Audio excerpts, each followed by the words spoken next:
Many people think that art is something that you are born with. You either have it or you don't. And to most of those people, the art world might seem like a very scary and intimidating kind of place. But I'm happy to let you know that it's not like that at all. Most people shy away from art because they're just not sure where to start, or they feel like they just won't be able to achieve the vision that they have of what they want to make. And I want to show you guys how to kind of get started in that area and improve how to begin improving your drawing skills. What I want to talk about is just methods of kind of breaking down images into much simpler shapes.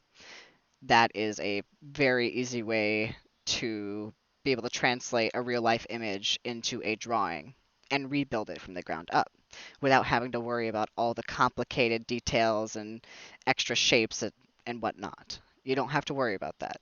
You don't have to get it perfect. This first example is called construction, and it is the process of taking a form, breaking it down into shapes, and then rebuilding upon those shapes into the original image.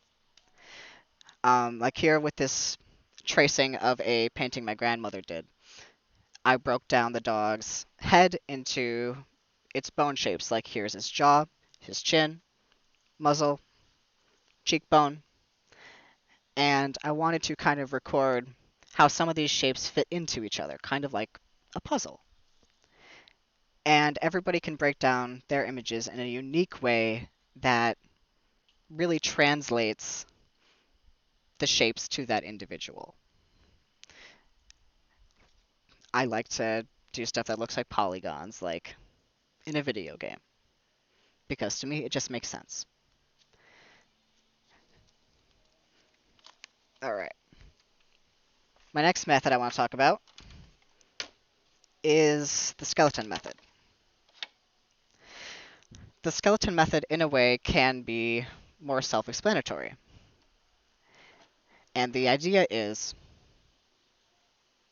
that, well, it's usually for living forms.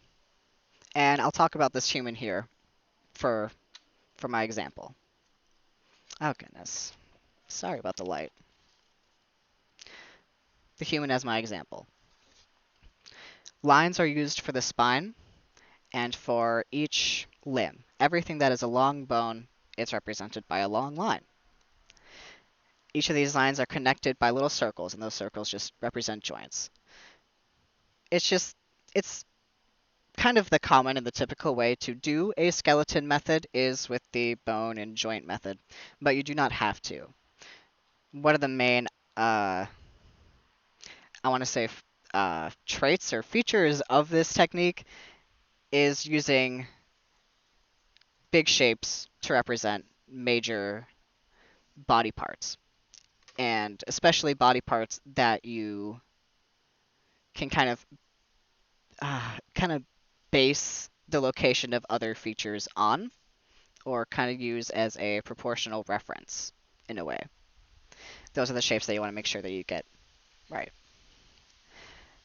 The third and last method I want to talk about is a gesture drawing. This is one that might look a little bit more abstract, but also easy to do. This is something where you are supposed to capture movement and emotion in your subject. A gesture drawing or sketch is typically used with a real life subject that you are drawing from, a real life reference or a model. For instance, I based this one off of my brother here. Do a little pose.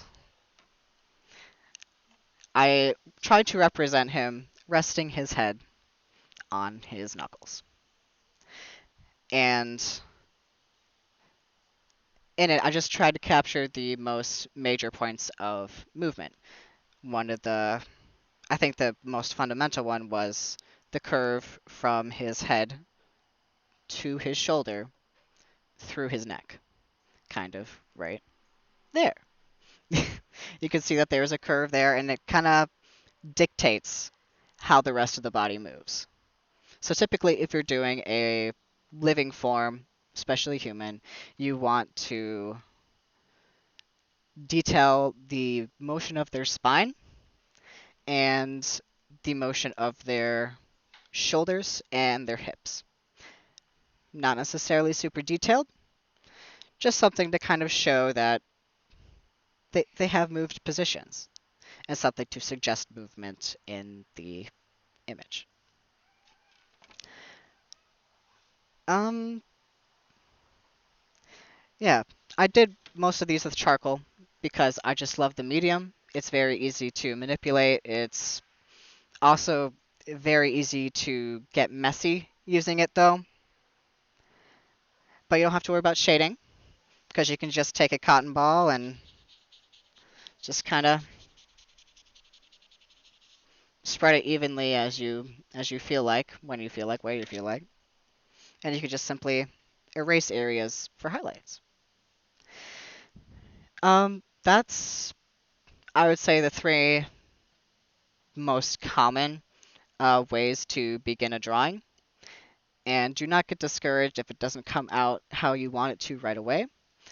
It is going to be a different experience for everybody, and it is definitely a learning process.